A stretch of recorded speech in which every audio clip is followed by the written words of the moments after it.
Good morning, everyone. My name is Justyna Jurczak. I'm from Frontex. Welcome to the European Day for Border Guards on the Road. This is basically a series of seminars organized by Frontex in different locations, devoted to topics of interest for border guards. Today is the 18th of October, and that is the European Union Anti-Trafficking Day. That's why today we would like to discuss this subject, the very difficult subject of trafficking in human beings, and the role of border guard in fighting it. Our speaker of today is Dirk Kallemain, and our debate is live streamed, so I would warmly welcome everybody who is watching us online, and I hope you will join us with some questions, remarks through our live chat. Before I give the floor to our speaker, Mr. Oliver Hennings will say a couple of words on where we are, because we are very pleased to be hosted by Frontex Partnership Academy in Lübeck in Germany. So first, couple of words on the Academy for our online viewers, because obviously you all know where you are. And then we will move into the presentation, and then hopefully you will have plenty of questions and we will have a vivid discussion. So I just wish you a very good event, and let's start. Mr. Hennings.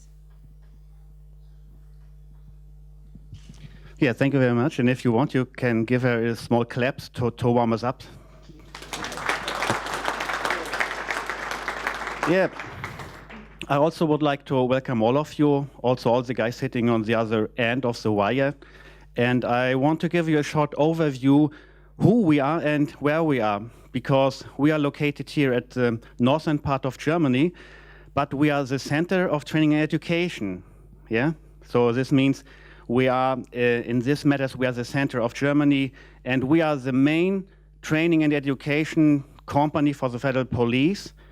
We have about 2,000 employees, and actually we have about, I have to calculate it, about 600 students here in the two compounds of Lübeck, and we are very happy, very glad to have about 75 students of the 68 mid-level course here, sitting here in the audience.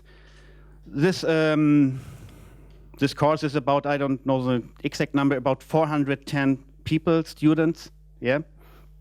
I want to give you a brief overview about the academy, because we have two compounds here in Lübeck, but this is not everything. There are a lot more compounds under the command of my president, Mr. Bremer, who is sitting here in the first row.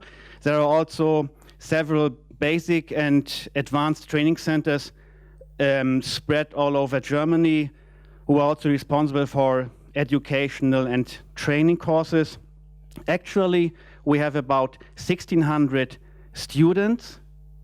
Yeah, 1,600 students spread all over our training centers. What means this is a huge task for us, for the academy here led in Lübeck. We are under direct command of the central office in Potsdam, where we got our direct task and orders. So what do I have to say in an additional way? There are also two dog service schools which are led here from Lübeck, and two elite sports college with very, very big success. We are very proud of our two summer and winter sports colleges, which are also led here from Lübeck. I hope we will have a very fruitful lecture, should I call it lecture? Yeah, fruitful lecture, and a very interesting discussion. I hope this is a good lesson for you, for the students. And please be aware, maybe I will ask some questions in our module 17 for your exams. So maybe it's good for you to pay attention in several ways. Thank you very much. So once again, Dirk Kallemain, Migration Program Manager from Federal Belgium Police.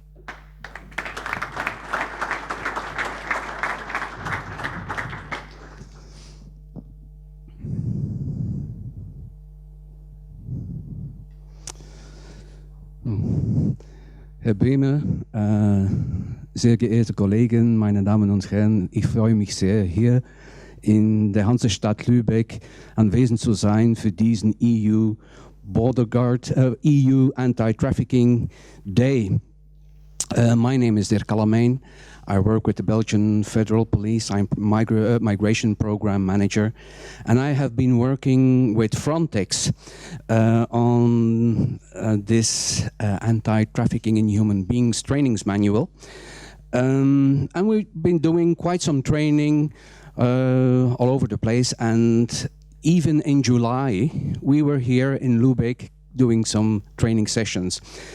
And it was after that training session, when I was in the airport, that the question came to my mind if, and all of you professionals maybe will have had a question like that, if I was not over-focusing on my subject, like this professional tunnel vision. Am I not focusing too much on this, what I'm training here, anti-trafficking in human beings? And on the plane back to Brussels, I took up the plan to monitor my context, the press, internet, media, to monitor my environment, professional environment as well, for a week, and just see if the item, if THB was really relevant for this environment. And what I would suggest to you now is that I would take you through, together with me, through this journey of my 1 week's awareness concerning trafficking in human beings. And that along that way we would be discussing something like awareness and the trafficking in human beings and the Directive 2011-36, which is the most important legal framework for the moment, and afterwards we can have this discussion and questions and hopefully some answers as well. But first of all, I would like to ask you to just have a look at this clip, and if you have seen it, don't tell your neighbor, but afterwards you will know what it's all about. If it works. This is an awareness test. How many passes does the team in white make? Go!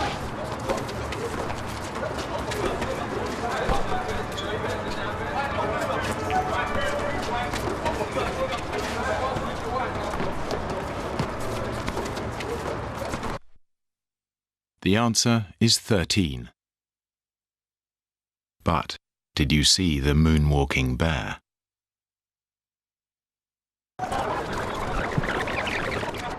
Go!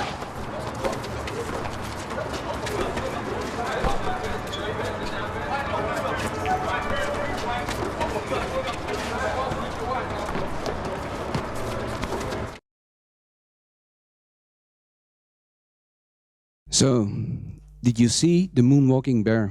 And the chance is very real that if you have seen this clip for the first time, you did not see the moonwalking bear. I hear that already books have been written about this clip, but it's very normal that you wouldn't see the moonwalking bear. And I put it to you here now that trafficking in human beings for the border guard might be the moonwalking bear. It's walking across our box where we are sitting in the airport. It's right under our nose, and maybe we're not seeing it because maybe we're not really looking for it. But let's start on my first day of this journey of my 1 week's awareness. And this is with another clip. This is a good friend from the British Embassy in Brussels telling you what I read on this first day in the newspapers. It is all about a classic case. In the United Kingdom, a man who bought a woman trafficked from Romania and forced her to work as a prostitute has been jailed. Marcel Vasily, 36, a Romanian national, was found guilty of rape, trafficking within the UK for sexual exploitation, and controlling prostitution for gain. Police said the victim was 18 when a father and son trafficked her into the UK from Romania. She was sold to Vasily, who took the victim to a house where he held her captive and raped her. He later took the woman to brothels, where he forced her to work as a prostitute. On the 19th of March 2008, the victim escaped from Vasily and managed to go to the police. Vasily was traced to a prison in Spain. Police said he must now return to Madrid to finish his sentence for trafficking offences there before returning to prison in the UK. Okay, so why do I call this a classic case? Well, it's a classic case because all three stages that you could see in a case of trafficking in human beings were so obviously present here. The three stages being the recruitment, the transport, and the exploitation. By the way, this here is our friend Marcel Vasily, who was sentenced in the United Kingdom. He's 36 years old. And this is, of course, a newspaper that I made up. It doesn't really exist, okay? But the story is real, and I read it on that day. So, recruitment, transportation, exploitation. But why would you want to transport your victim? Of course, you will bring your victim to a place where he or she will be exploited. But there is another reason. You want, as a trafficker, you want to take the victim out of an environment where he or she has friends, has family, can communicate, could get help. So it would be to your advantage as a trafficker to isolate your victim as well. And that is why also this second stage is frequently you can frequently see it in cases of trafficking in human beings. But here we have this, it was a family trait actually. The guy here on the right, that is the son, Mariusz, he's 23 years old. He was sentenced to 21 years, but he learned the profession from his father, Bogdan. And they, this Romanian father and son, they played different roles in this specific case before they sold the woman to Marcel Vasily. So they targeted young women in the poorer areas of Romania. Marius was what they call in Holland the lover boy. So he was grooming the girls, he was making promises, and like this Roxana, he would have promised her a job where she would earn 1,000 euro in a restaurant in the West, and she wanted to believe that because it's quite a lot of money, and he was a very nice guy. Also, when they found back the girls afterwards, they saw that two of them were, well, what you could call slightly intellectually or mentally retarded, and also that makes them more vulnerable to a trafficker or to somebody who is targeting them. So he gave them a good story and a good future. He gave a good future to people that wanted to escape from a poor situation. And then the father, Bogdan, he was taking care of the transport. In the case of this Roxana, she was brought to France, and from France she was brought to Birmingham. And when she was discovered later in Birmingham, she didn't even know in what country she was. Just so remember when I was talking about isolating your victims. So the transportation, once upon arrival, this young lover boy here, Marius, turned out to be a small animal because every day the girls were beaten. They were raped by Marius, and they were forced to work in brothels where they would have had sex with up to 10 customers a day. And the exploitation, and here is the first difference between trafficking in human beings and the smuggling of people, exploitation doesn't end. They were even sold, this girl was even sold to another man who would again put her in a brothel to work as a prostitute. But exploitation doesn't end. And if we can speak of a contract between, for example, the smuggler and the smuggled person, once they arrive at destination, it's finished. The relationship between the two is finished. But if you have a trafficker and a victim, the exploitation goes on and on and on. So this brings me to the next question. Why should we, the border guards, be involved? Okay, so let's have a look at what United Nations Office on Drugs and Crime is saying here. First of all, the International Labour Organization is saying that more than 20 million people are being trafficked per annum, per year. So, but here is what UNODC is saying, and if you look here at the top, you will see that only 27% of the trafficking is happening within the same country, so no borders are being crossed. Only 27%. But then, of course, we know that many of us, and also here in Germany, we are working in a broader context. We are working in a Schengen context. So here you could say that also these 45% of regional trafficking should be included.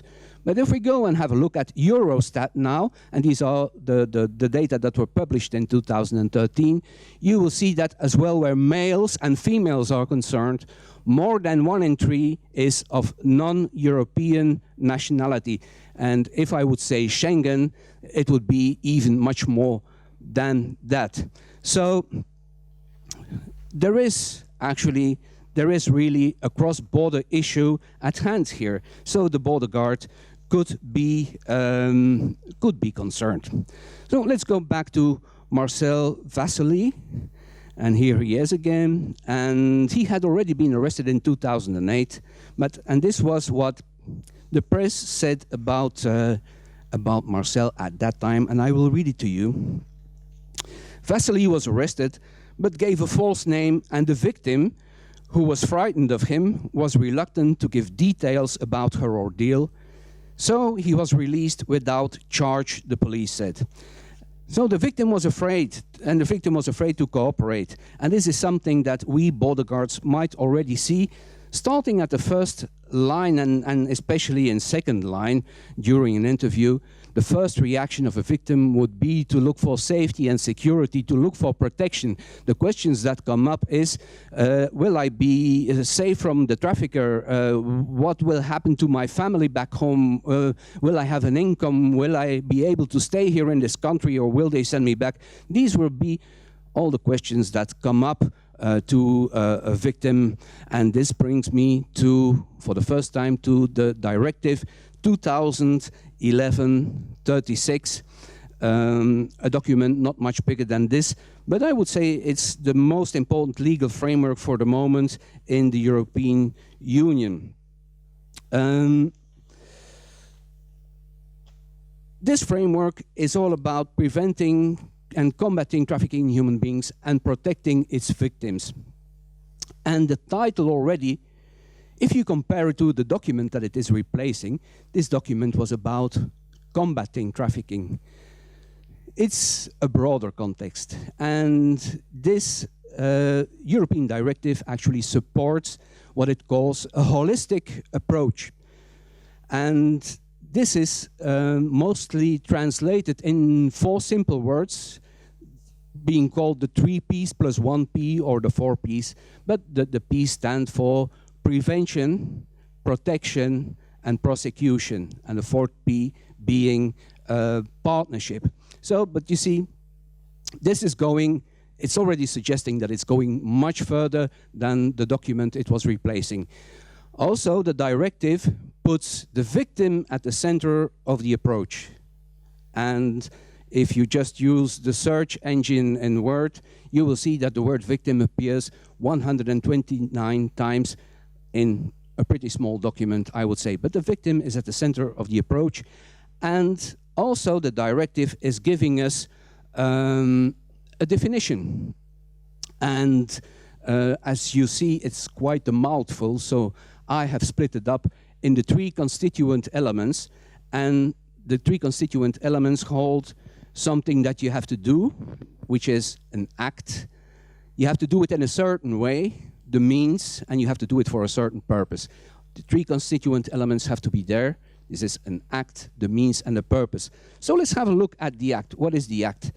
And it says here, and just compare with the case of the 2 Romanian guys bringing the girls to the United Kingdom. The recruitment, transportation, transfer, harboring, or reception of persons, including exchange or transfer of control over those persons. And you will find that really what they had been doing, it really fits in there. This is the act. And the means, how should you be doing it? Here the means is, and this is a long sentence, by means of threat or use of force or other forms of coercion, of abduction, fraud, deception, of the abuse of power, or of a position of vulnerability, or of the giving or receiving of payments or benefits to achieve the consent of a person having control over another person. Did they do that, the 2 guys? Well, did they deception for sure. They promised the girl a better future and they put her in a brothel. This was deception. Did they abuse the position of vulnerability? Of course, in 2 cases at least where they abused these girls that were more vulnerable than others because they were mentally maybe slightly retarded. And the third thing is, very shortly, the purpose is for exploitation. So you have to do something, act, use the means being you're making a person do something that under normal circumstances they would not want to be doing, and you have to do it for the purpose of exploitation. So it gives us a definition. But it's not easy to qualify trafficking in human beings as a crime. If you're starting up a case, there might be some difficulties. And you can, of course, ask, where are the numbers? And in statistics, also Eurostat is saying that the statistics there is a lot of room for improvement where statistics in trafficking in human beings are concerned. So, but there might already be some doubt here already, is it trafficking or not? And if you're working at the border and you have a case of smuggling where you have this gut feeling that you know that it will continue, there will be a next step and the next step will be exploitation, but maybe in your case you might get stuck with a case of smuggling. And it could be the same with prostitution. Is it forced prostitution? Is it trafficking? Or is it just ordinary prostitution? Is this a case of rape? Or is there a link to trafficking? And the same, even to domestic violence. But of course, there could also be the possibility where you could qualify the crime much higher and it could be a case of murder. And all these things could be interlinked as well. So this makes it already a bit difficult sometimes to really qualify it as THB and find it back in the statistics. Another question is this really a priority? Well, first of all, the Stockholm Programme, which is quite an important document on the security of persons in the European Union, the Stockholm Programme puts trafficking on top together with all crimes that have to be, that needs more attention from law enforcement in general.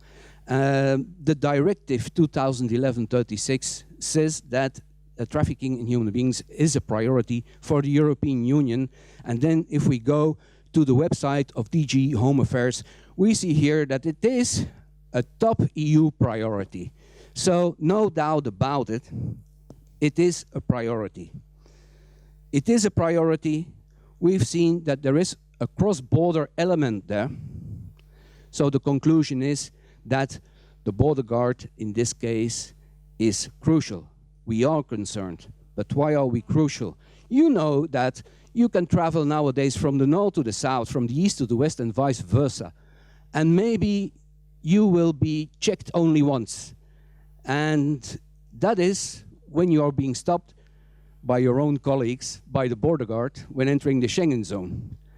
And that is why we say that the border guard might be a victim's one and only chance to be saved. Okay? So, let's go to another clip.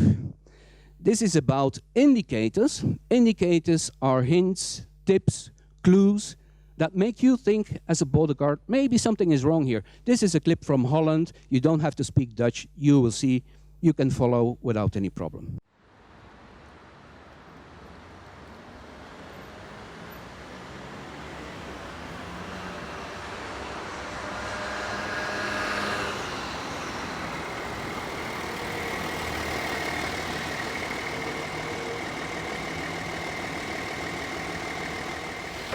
Goedemiddag meneer, verkeerscontrole. Wilt u de motor even uitzetten? Oké, dank u wel. Ik wil graag uw rij- en kentekenbewijs even inzien. Hier maar mee, maar even kijken. Ja, hier mijn rijbewijs. Kentekenbewijs ik niet bij me. Oké, goed, we controleren uw rijbewijs even. Goedemiddag dames, hoe gaat het met u? Spreek geen Nederlands hoor. Spreek je geen Nederlands? Nee, zou ik graag wat... van zijn net aangekomen uit Roemenië, ik kom net van Schiphol. Oké, dan zou ik graag wat identificatiebewijzen willen zien. Paspoort, rijbewijs, iets dergelijks. Ja, die heb ik wel. Oh, ik zie dat u meerdere paspoorten bij zich heeft. Ik zou ze graag allemaal even willen inzien. Nou, Ik geef ze wel even van de dames. Die is van haar. Ja, dankjewel. Oké, dan geeft je anders 3 ook maar even. Dan kunnen we toch even controleren, weet je zeker dat ze eventueel goed zijn. Is allemaal in orde hoor. Weet ik Ja, nog prima. zeker. Dat weet ik, maar zeker weten is beter. Kom ik zo bij je terug, vast bedankt. Zeg, als jij dit even zou willen controleren.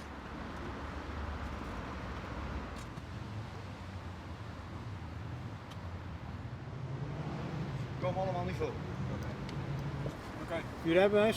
Bedankt voor de medewerking. Ik wens je verder nog een prettige dag verder. Is goed.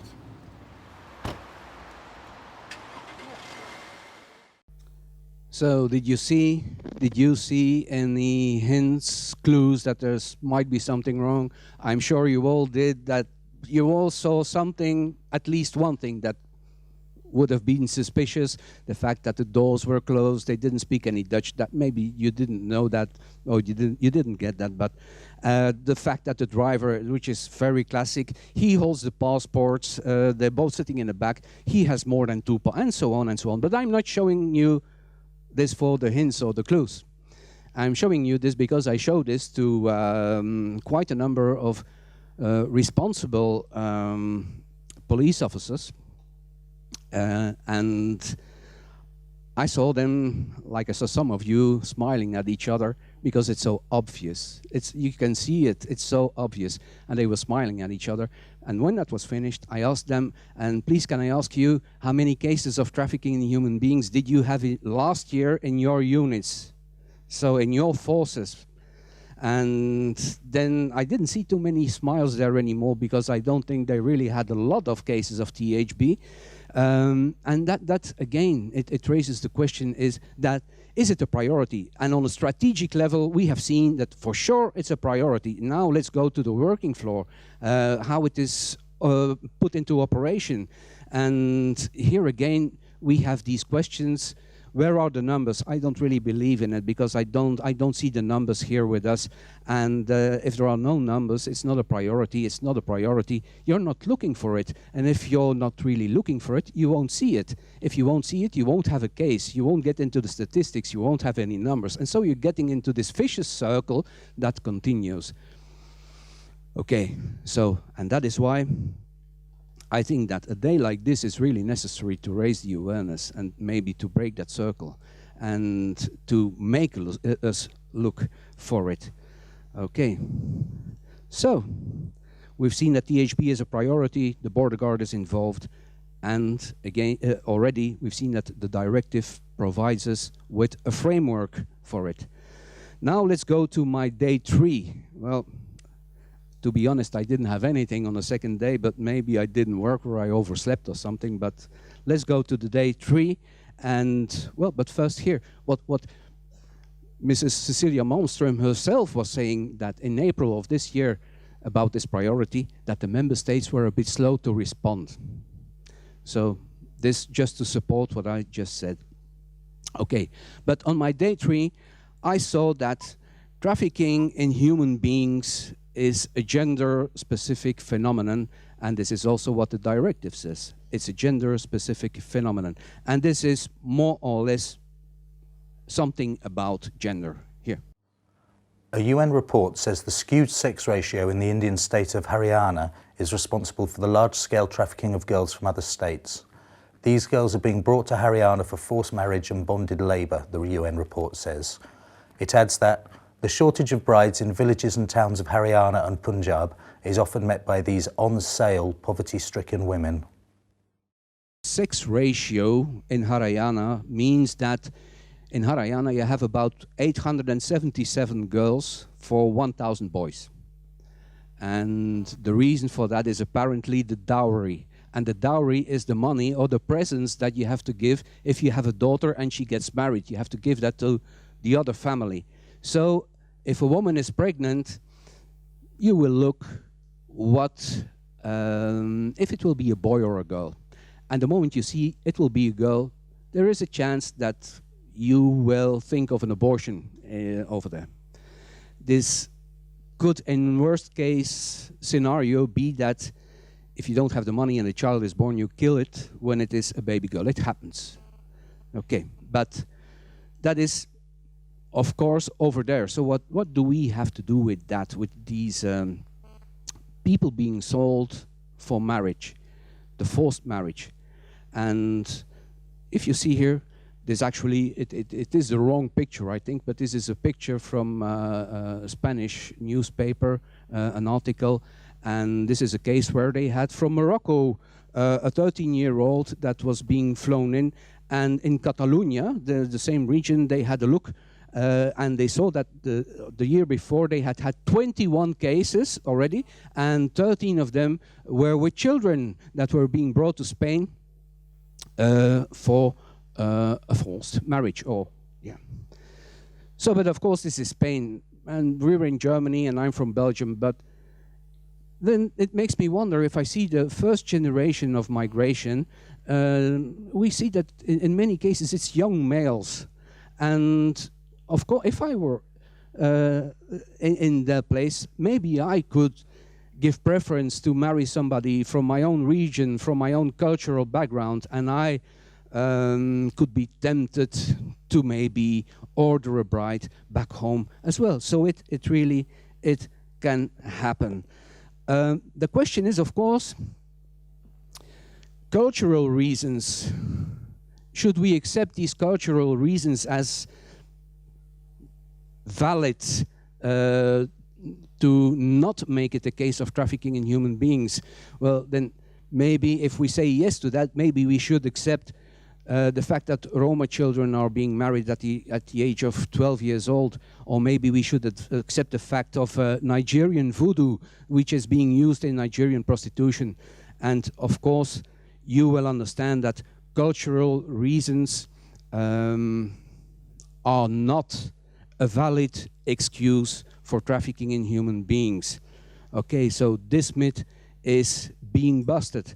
But then, of course, the question is, if there is exploitation, how far can you go? Because in my week of awareness, I also found like this one case where one person was being sold for marriage. The next step was she woke up in a hospital and her kidney was gone.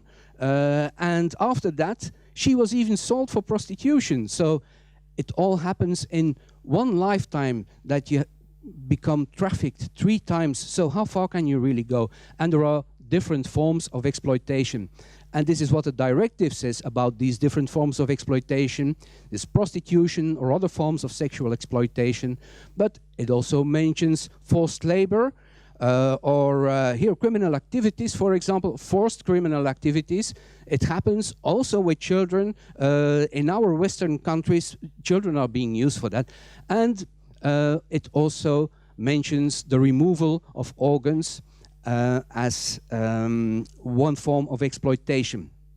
But now, maybe let's go back to the directive where it speaks about the gender-specific phenomenon there.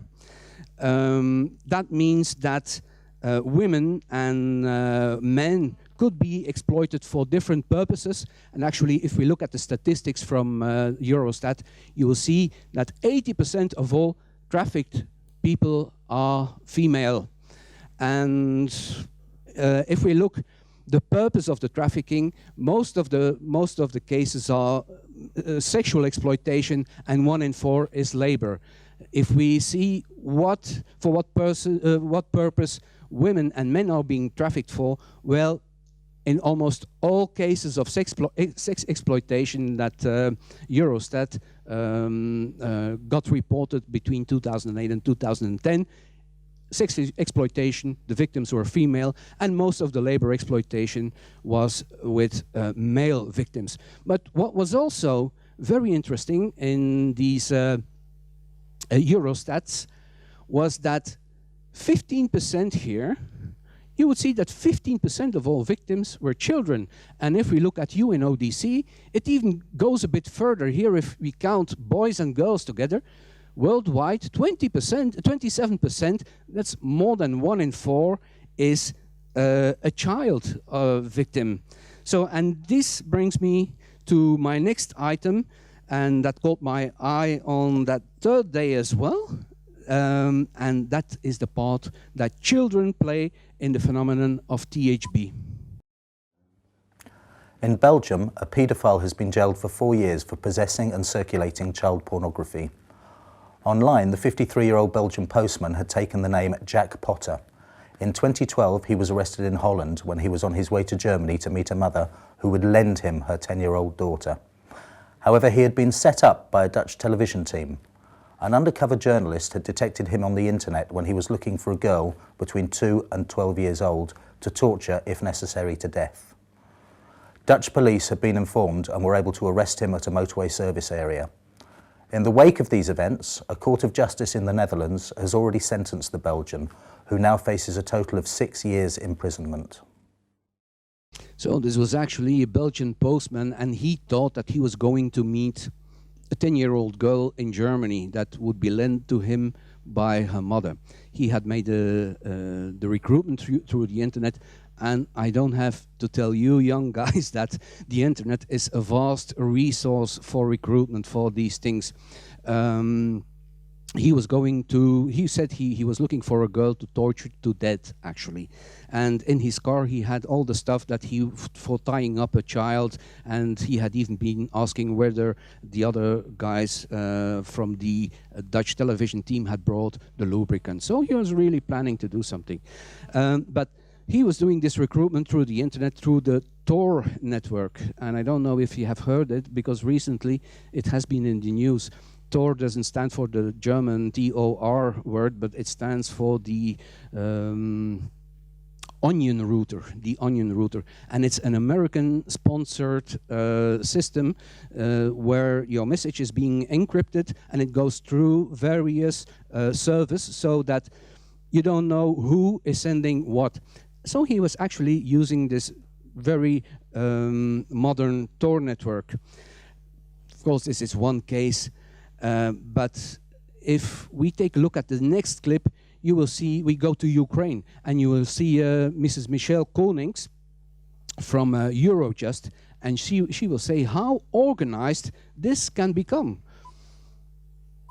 A former detective from the Criminal Investigation Department says child pornography is flourishing as well.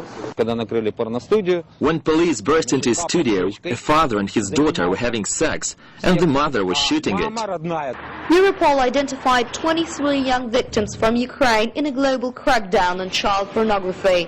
The investigation is still ongoing, but nearly 100 people have already been arrested all over Europe.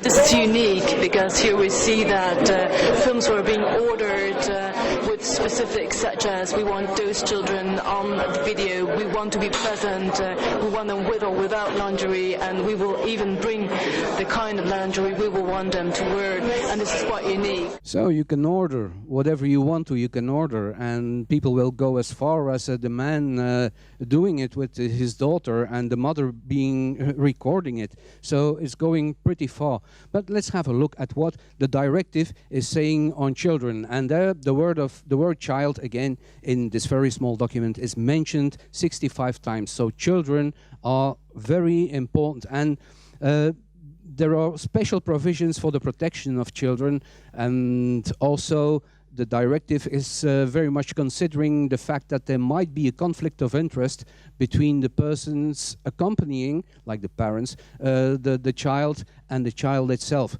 But in this short time that we have here, maybe the most important thing that I should mention here is we have seen that the three constituent elements there were the act, the means, and the purpose. And that means for an adult person, what if an adult person would agree? What if you could say, okay, I will do it? Well, this consent is irrelevant if one of the means has been used. If, for example, the trafficker has been using force or has been abusing a position of vulnerability, if one of the means has been used, the adult person cannot consent, cannot agree to being exploited. With children, dear colleagues, consent is always irrelevant. So there you could say there are only two constituent elements, and that is you have to do this act for a certain purpose. Whether the child agrees or not, it is inconceivable in the framework of the directive, it is inconceivable that a child would agree to being trafficked, to being exploited. Okay? This is quite important.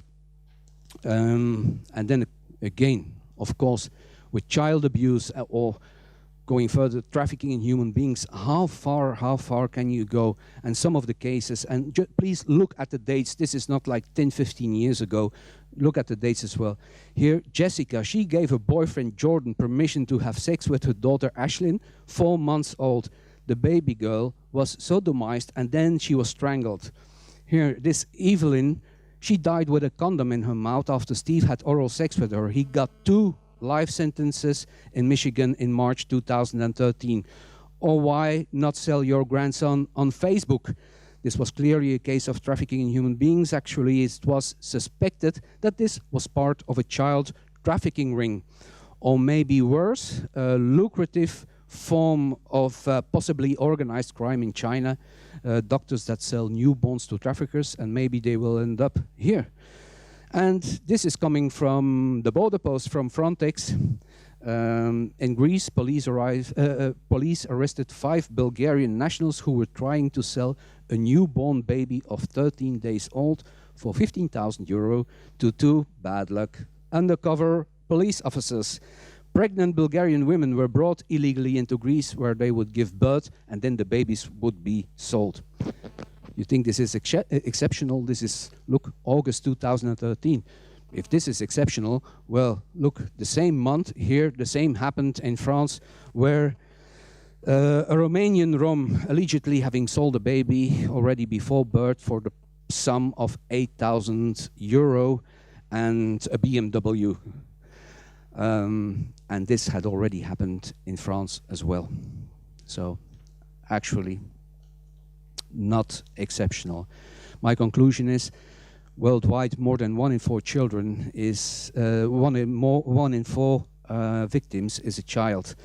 In many cases, parents or family or the environment is involved, and the directive is having special provisions. I would like you to remember the thing that I told you about consent. Let's go to my day number 4. And day number 4 brings us to Afghanistan and Pakistan. And first of all, I would like to know if any of our female colleagues here have a mobile phone. Who of you has a mobile phone? Nobody. Okay. So, but this, and I'm coming back to human rights later. I'm coming back to this. But this struck my eye as well. This here, and really just in between, this was a woman who had been stoned. She had been convicted, sentenced to death by stoning because she had a mobile phone. And it was her own family doing the stoning. She was buried, police came, they made a report, that was it. Okay. So, but what this day number 4 will be all about the mental state. What does being trafficked do with a victim? And what could the border guard be faced with? And let's go and have a look at this clip. When a teenage Sahar Gul was found chained in a dark basement at her in-laws' house, so starved she could not walk, missing fingernails and covered with burns from electric wires, Afghanistan was appalled. The torture had begun shortly after her brother sold her, aged only 12, for an underage wedding, and when she resisted her new family's efforts to force her into prostitution. Less than a year later, the prosecution of the family ended with their release. A court ruled that there was not enough evidence, even though Gul was not told of the hearing or given a chance to submit her case. Okay, so now we will immediately move to the next clip and giving the news report. And maybe there we could think about the good practice of interviewing a victim, but have a look. Outside a Kabul hospital, the constant reminder that women here are often unseen and vulnerable in a country that can sometimes treat them just as a man's possession. And inside, 15-year-old Sahar Gul. Sold into marriage by her brother, she bears the wounds of 6 months of torture, much of it, Sahar Gul says, inflicted by her mother-in-law. It was punishment for running away from her husband. Locked in a toilet at a house in Baghlan province, Sahar Gul's fingernails were pulled out, her hair ripped from her head, her skin burned by cigarettes.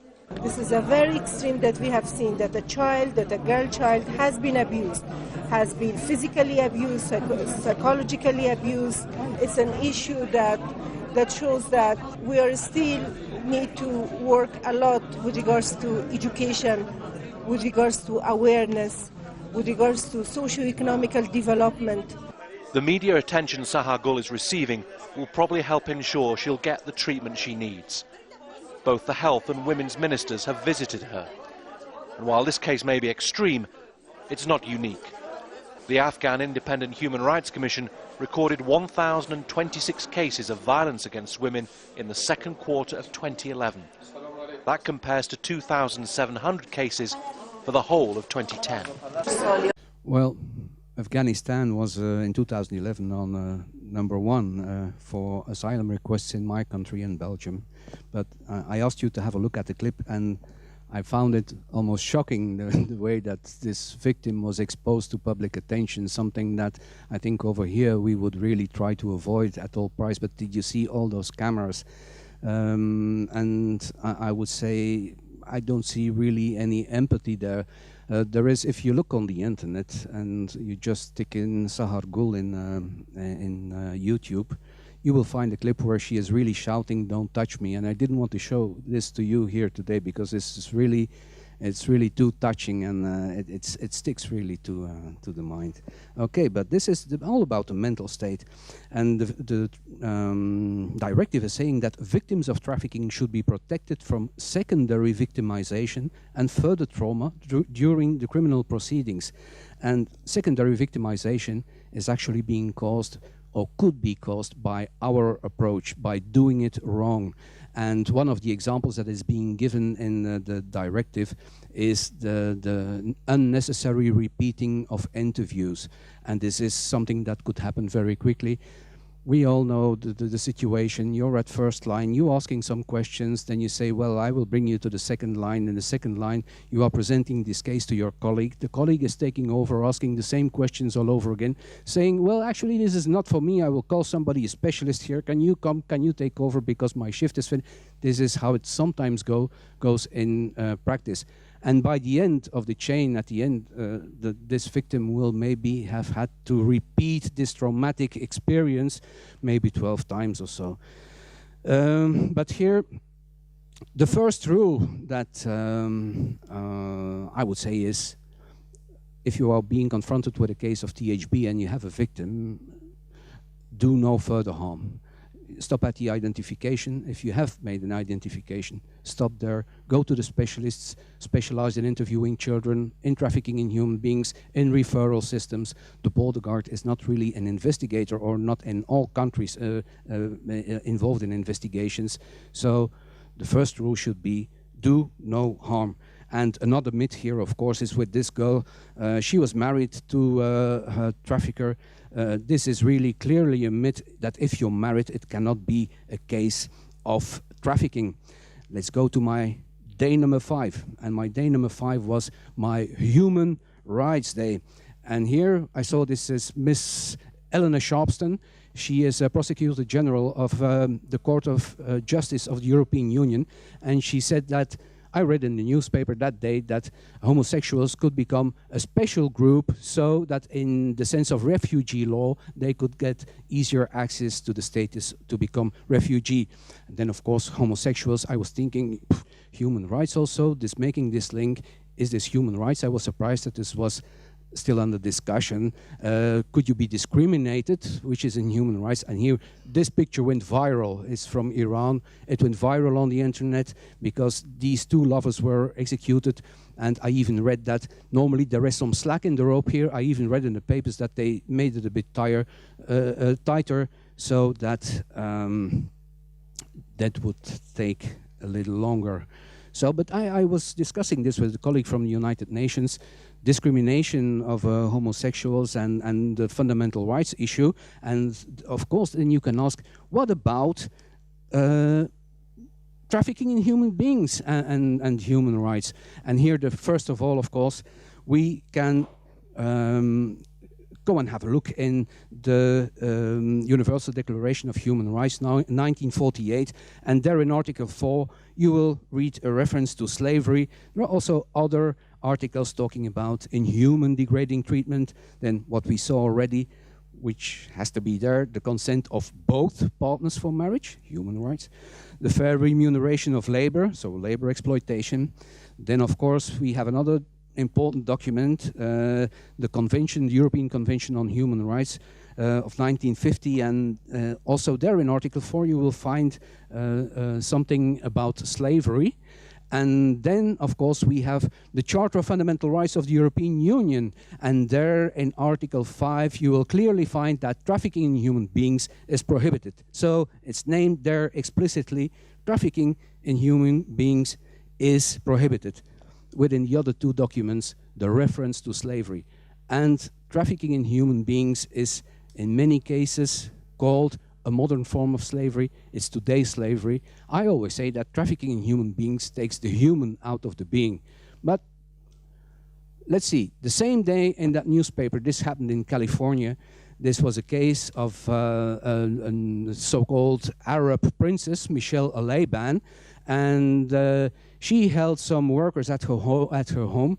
These workers, one that reported to the police, and that was the case she was arrested for, was a Kenyan woman that she was not free to come and go. She had no freedom of movement. There were 4 or 5 more Filipinos working there in those apartments in California.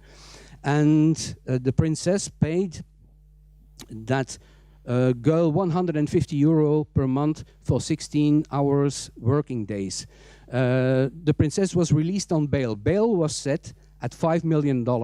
And I have just put this small figure here in the bottom, and 1,893, that is the number of years that her victim would have had to work just to pay the bail for Miss Michelle Alaiban. So in the United States, they call this a form of slavery. And where this might be used as an excuse, and it is being used as an excuse, they are making more money here than they would be making back home. Also this, you could consider this fairly said as a myth. Okay. Let's go already to my final day. And my final day, day number 6, because also I rested on the 7th day, okay? My final day, number 6, this was a most interesting case from law enforcement point of view. And I think it was very interesting because we can learn a lot of that case. This case is all about information. And it is the case of the Oxford grooming ring. Let's have a look at. Agencies in Oxford are joining forces in a conference to tackle the problem of human trafficking in the city. It comes after 7 men were jailed last month for a string of offences linked to a sex grooming ring in Oxford. Following the conclusion of the 4-month trial, Thames Valley Police and Oxfordshire County Council were criticised for not acting earlier to stop the abuse. Andy Dipper from Oxcat, the Oxford Community Against Trafficking, said that lessons need to be learnt and quickly. We want to make sure other victims understand that we will listen and we will believe them. Okay, so what really happened here? Well, we have 6 girls here, and they are aged between 11 and 15, and they were being, by these guys, this gang, they were being plied with alcohol and drugs before they were being forced to perform sex acts. Some had been beaten, some had been burned, they had been threatened. This all escalated in acts of physical and sexual violence, and they, as said by my colleague there, they chose to take vast amount of drugs just to forget. And again, how did they do it, and who were the girls there? And well, it was like going from bad to even worse. And first, it started with targeting and grooming, and this gang was walking around in the streets, and the girls during court proceedings were giving numbers, girl number 1, girl number 2, until 6. And this girl number 1, for example, her mother was postnatal depression, she was drinking, and the girl itself, by the girl herself, by the time she was 12 years old, she was skipping school, she was just walking in the streets, smoking, and the gang befriended her, gave her a little presents, gave her already a little bit of cannabis, cocaine. So this is what the girl said about this.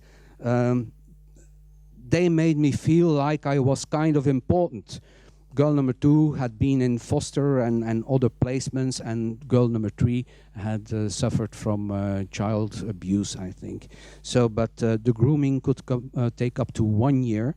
Then, at the age of 13, this girl number 1 was already being forced to have sex in guest houses and hotel rooms, and this progressed to group rapes, and in the last phase, they were even being threatened. There were gangbangs. They were being threatened. Can you imagine threatening a girl of 13 with a weapon? Can you imagine threatening a girl of 13 that you will burn down her house with her family in it? This is all quite impressive in an environment like this. And all this is happening in the UK. So the perpetrators were living in the UK. And all the victims, if I'm not mistaken, were British. So again, dear colleagues, I just want to emphasize this, that crossing a border is not essential for the crime of THB. Okay, but who were the perpetrators? Let's have a quick look here at these nice young men here, and you will see the bottom left is 2 brothers. The one on the left is Mohammed Karar. He was married, he had a mistress, and this guy was able to have 2 children in 14 days, but with different women, of course. He was the one here. This guy used a weapon to threaten one of the girls, and he even branded her as his own property. This girl's between 11 and 15 years.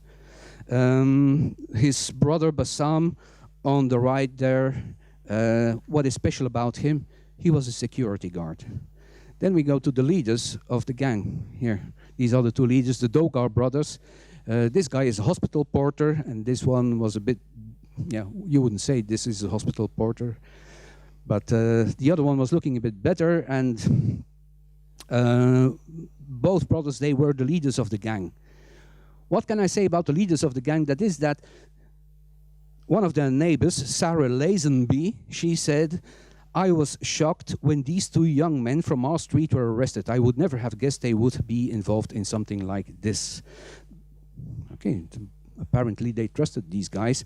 Then there is, again, a security guard here. He was in a supermarket.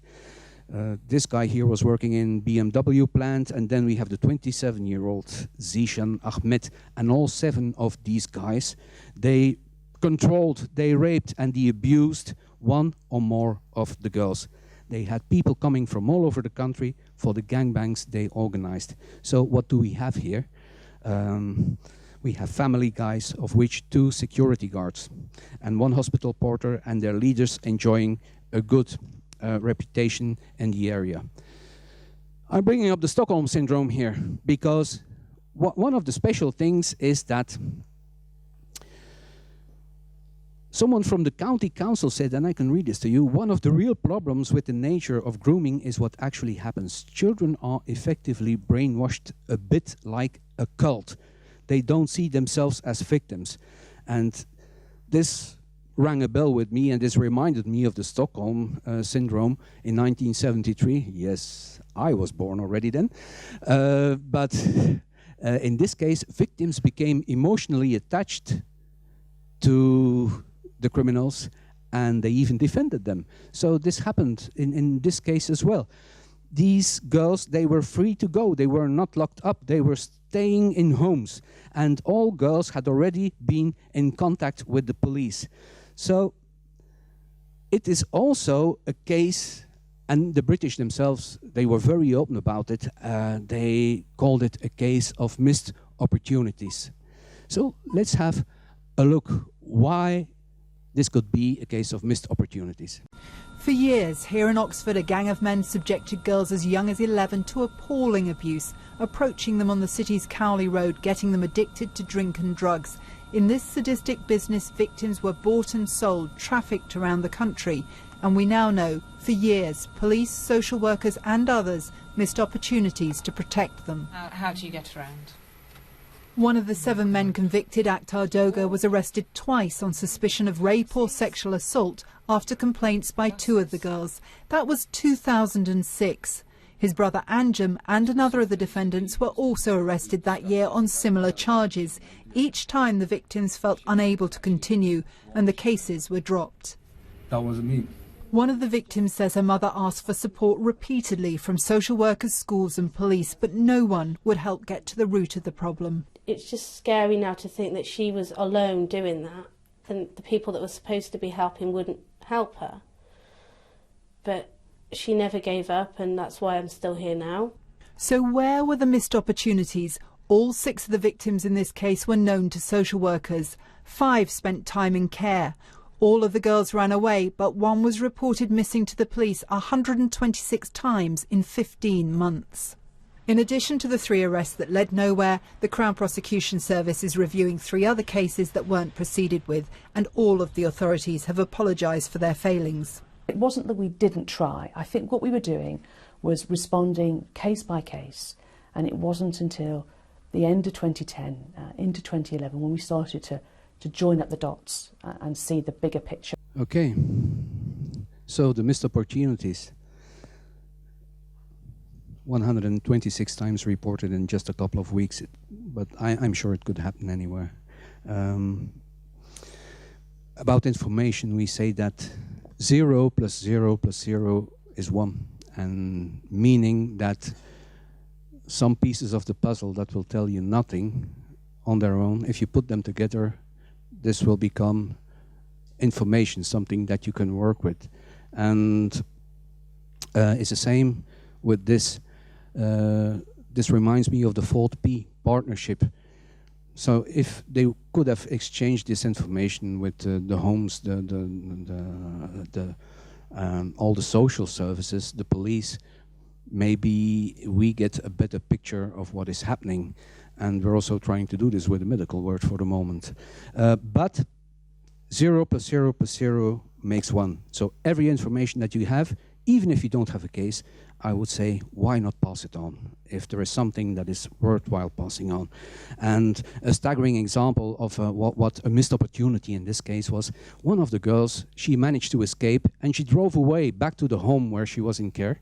And when she arrived at the home, she didn't have any money to pay for the taxi. So what did? They just sent her back to the traffickers because they didn't want to pay for the taxi. Okay? And in this case, the police even managed to get to court, but the case had to be dismissed because the victim was too distressed to testify. That's why I'm saying this is a very interesting case. You can learn a lot from it. And just let's recap now for the moment. What we discussed here today is, on the first day, we had this classic case. We introduced the directive, the role of the border guard. On day 3, on day 2, I didn't have anything, remember? On day 3, it was a gender-specific phenomenon. We said, can cultural reasons be a valid excuse, and all these forms of exploitation? We also talked about children, the provisions, the issue of consent in the directive. On day 4, the effects of being submitted to cruelty. Do you remember Sahar Gul sitting there, all the cameras being pointed at her? The mental state, the role of the border guard. In my unit, we have people attempting to commit suicide when we stop them. Could happen to you. Day 5, trafficking in human beings as a human rights or fundamental rights issue. And we had a look at the case of Princess Michelle Leiban in California. And on day 6, we had this interesting case, partnership, the 4P, information, the role of information. So, ladies and gentlemen, my dear colleagues, today was all about, I would say, awareness. And on this trafficking, on this EU Anti-Trafficking Day, and if my contribution here might contribute to it, to this awareness, to the awareness that there might be a moonwalking bear, maybe passing us. If I have succeeded in this, I will go back home a happy border guard. Thank you.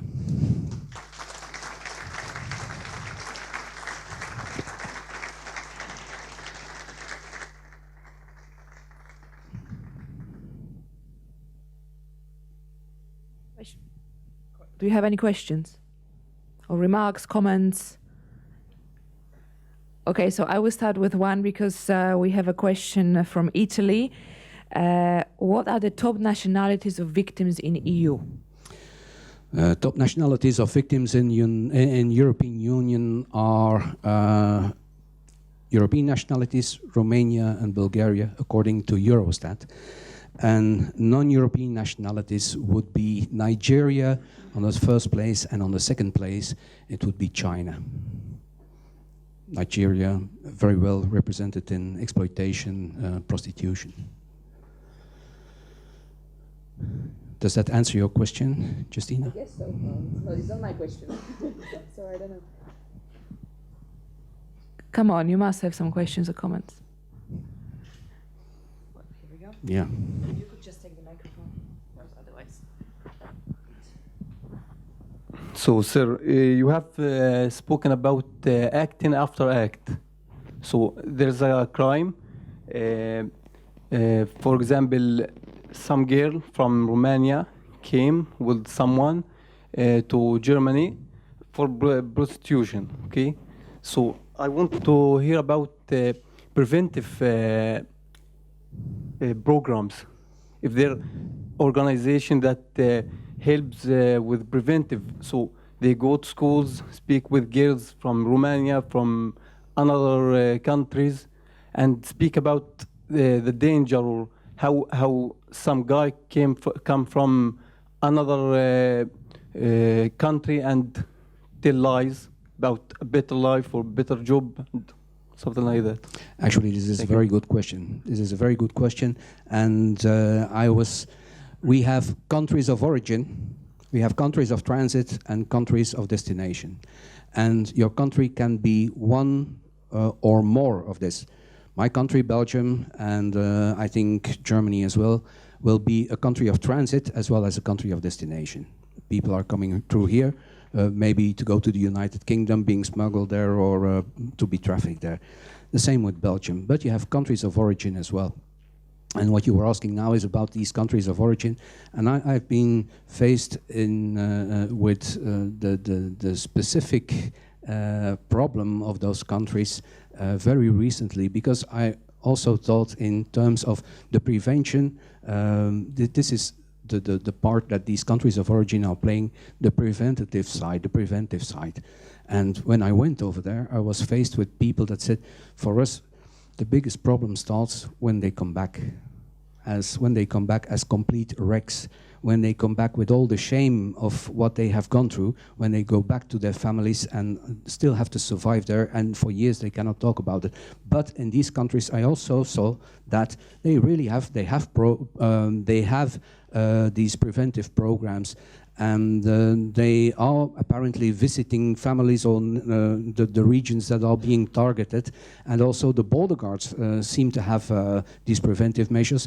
If they suspect somebody leaving the country that they could be in danger, they could give them a leaflet. There is also a number where if people are being recruited through the internet or through the press, they can get information in that they can get information on that number about, is this a credible, is this a malafide or a malafide or a bona fide thing, so they can get information as well. There are different programs for prevention. I learned here now recently, I don't know if that's the case for all the countries of destination, but in the origin, in the Philippines, for example, they provide it's mandatory to have, if you have a contract, that the person you have a contract with gives you already the certitude of a ticket back. If something happens, you will have a ticket back. And to be honest, I know that also in this case, traffickers are trying to get around this and say there is a ticket, but there is no ticket in reality. And everybody is happy because they are earning €500 a month. I doubt that. Okay, but there are certainly programs in the countries of origin to work on. It is a huge challenge for the border guard, if you are a country of transit or a country of destination, in the short time that you have to A, recognize it, and B, maybe convince a potential victim, somebody that's passing you in the box at the airport, and that you are pretty sure that this is the lover boy scenario. And to convince somebody that it is not to be all right the moment he or she arrives at destination, and that he or she is in danger and maybe should think about this and maybe should go and seek help. So this is a huge challenge that I fully recognize. It's not easy. I didn't say it was going to be pretty, nice or easy. It's a hell of a job, I think. I have a related question. How is the cooperation between EU border guards and their counterparts in countries where victims come from? In other words, are there special programs for joint actions to combat trafficking in human beings in the countries where this phenomenon starts? Well, I think so. I think there are programs, and I think that Frontex is participating in this as well. Personally, I have been very happy, and this was also Frontex sponsored, to be training people already in the countries of Georgia. In Ukraine, I've been giving trainings in Croatia. We've been working together, not with Frontex, but on another project in the country of Moldova. And I know there are projects running actually in Nigeria for sure, and in other countries as well.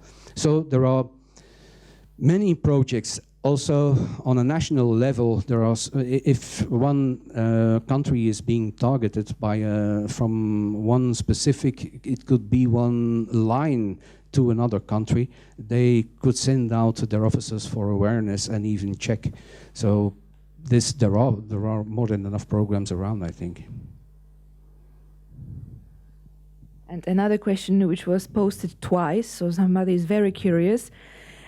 Do statistics show different THB trends in countries where prostitution is legal?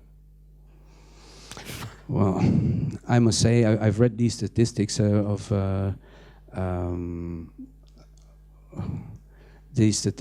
Eurostat, and already the interpretation that should be given to the numbers and the figures that are there. And it's even, if I can just go back to my own country, it doesn't stop at where prostitution is legal, because the contrary would be illegal. Well, in my country, for example, it's not legal. It's the exploitation of prostitution that is illegal, but that doesn't mean that all the things around prostitution are legal. So the statistics, but already in the beginning, as I mentioned, Eurostat says that there is a lot of room for improvement where statistics are being concerned. And I think if you know your national situation, I know my national situation, and I would say the statistics, yes, we need to speak the same language. We need a coherent legal framework. So if the moment we have that, we can start thinking about better statistics.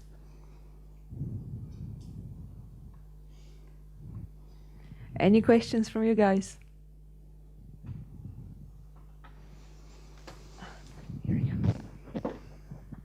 Yes, one question about the organizations of those perpetrators. Do you have any information whether those perpetrators who are organized in trafficking in human beings, do they have any relations to other other fields of maybe organized crime? Is there a link between trafficking in persons and maybe trafficking in weapons or drugs or things like this? Are they related to organized crime? This is the question. Yeah, I think it's THB is an organized crime, and already the fact that it needs recruitment, transportation in many cases, and then the exploitation would mean some organization there. But to be honest, this presentation was all about for the border guards and identification of a potential victim or a victim, and this is where it stops for me, where it stops for the border guard normally, or this presentation or this context for Frontex, and the investigation really that we have not gone any deeper into that. But I would say it would be Why not, if you're a trafficker, you could be involved in smuggling, you could be involved in trafficking, any other stuff. I would say that it is a very, it would be very susceptible to organization. One case in I think it was Slovenia. This was really just to say how organized this was. This was one guy sitting back home with all these cameras in the brothels that he had all over the place, and he was just sitting at home, and then he was like giving points to the girls that were working in the brothels. If they were not going quickly enough to the customer, or even if they gained weight, he sent them. He was minusing points there. So that this was a case where I think 42 girls were being freed out of these brothels. But this requires quite some organization to have all this working. Get the girls, shift them around because they were moved from one place to another.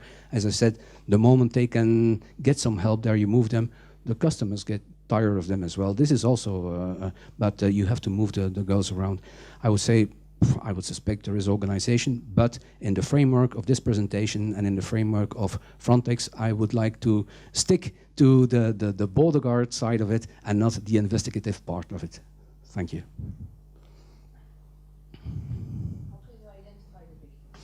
Well, first of all, Frontex provides us with the profiles as well. And this is a document that you all should know, the profiles. But of course, the profiles could differ slightly from country to country. You could be targeted by other people. So, but you are getting the profiles. This is one. The second thing is you have these indicators. There are lists of indicators as well. The thing is, probably, the traffickers know these indicators themselves. It's the same as with smuggling. You will see, well, the smuggler is carrying a mobile phone.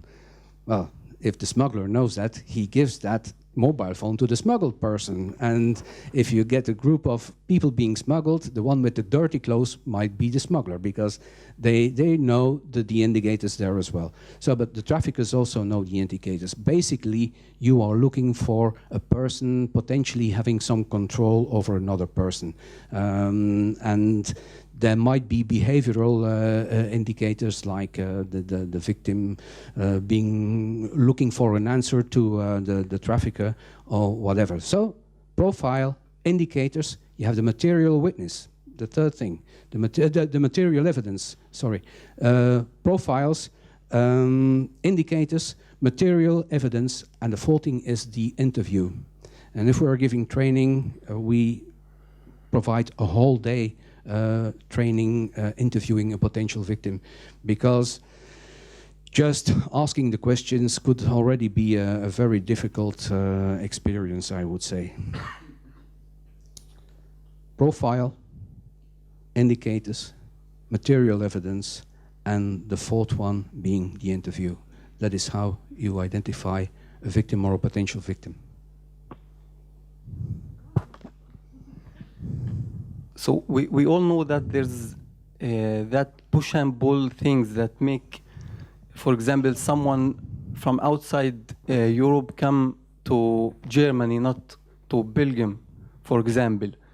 So the question, how much can the country law make it effective to rise the push, these push things that to make less immigration, for example, from outside Europe to Germany or to Belgium or to Switzerland? Country law.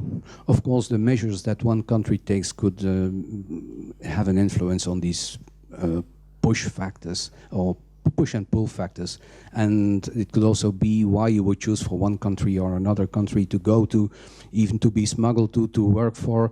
This will influence it, but of course, in most cases, these measures will be taken on a political level, and the border guard has really, you can execute and do your best to do whatever is needed, but these measures will be taken mostly on a political level, in my view. What about criminal law? We don't speak about immigration, we speak about prostitution, for example. So in Germany, for example, it's legal, in Belgium not legal, for example. So for example, these girls or the organization, mafia or anything else, it will pick those girls and come to Germany, not to Belgium. So I think if there's an opportunity that have much a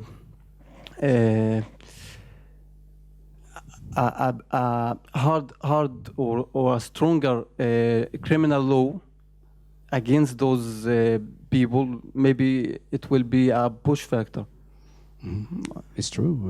But this is a measure that will be taken on a political level. I think if you vote a law, this will have to go through Parliament, and maybe you can, if you are on a strategic level in any law enforcement organization, you can influence a decision, and you can just tell about any challenges that exist on the work floor.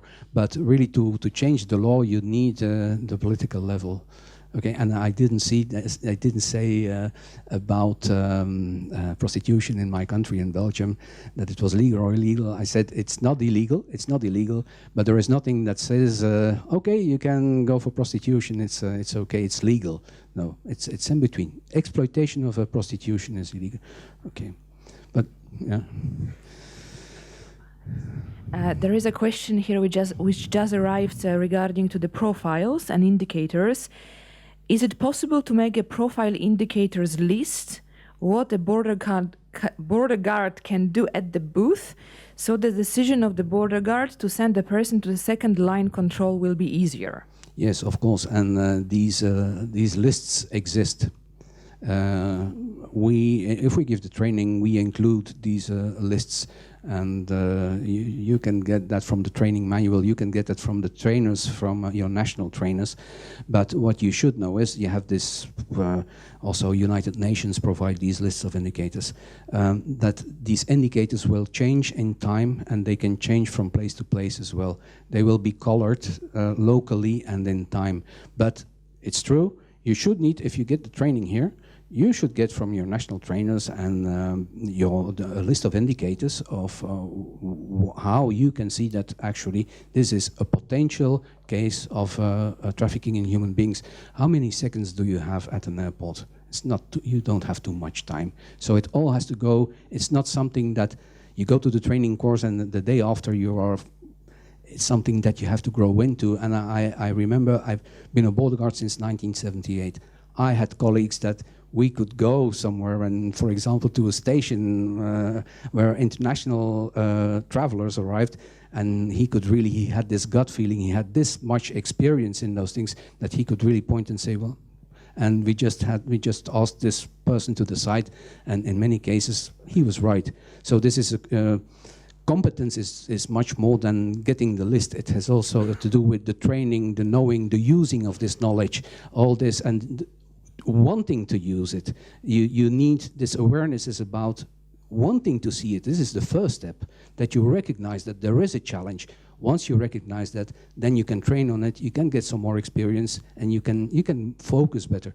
Lists are important, but the most important asset is in here. And something that I should mention for those working in second line, and that question was very good for it, we're depending on the first line. So never forget also to give the feedback to the officer in the first line, because as they say, feedback is the breakfast of champions.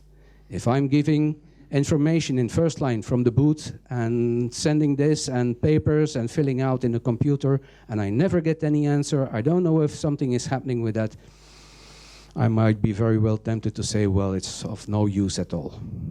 So feedback is of the utmost importance here as well.